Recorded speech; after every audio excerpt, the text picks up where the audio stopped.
তুমি হলুদ ট্যাক্সি। একটা সময় এই শহরের গয়না ছিল তুমি। তোমায় দিয়ে কলকাতা চেনা যেত। বড় বড় রাস্তা আর খোলা আকাশের নিচে তুমি ছিলে নতুন যুগের হিরো। না না, বিলাসিতা না, মানুষের জীবনে প্রতিদিনের বন্ধু ছিলে তুমি। কলকাতা শহরকে হারিয়ে যাওয়ার মানচিত্র থেকে অনেকটা আগলে রাখতে। মানুষ তোমায় দেখতো, চড়তো। তোমার হাত ধরে কলকাতা দেখলে পুরনো মাটির গন্ধ পাওয়া যেত। কিন্তু আজ তোমায় নিয়ে সবার খুব সমস্যা। তুমি নাকি পুরনো হয়ে গেছো।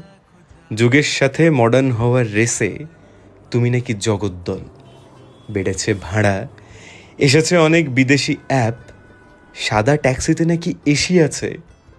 তবু সবাই তোমার সাথেই ছবি তোলে, কারণ মানুষ আজও তোমায় চায়। তোমার সাথে কারোর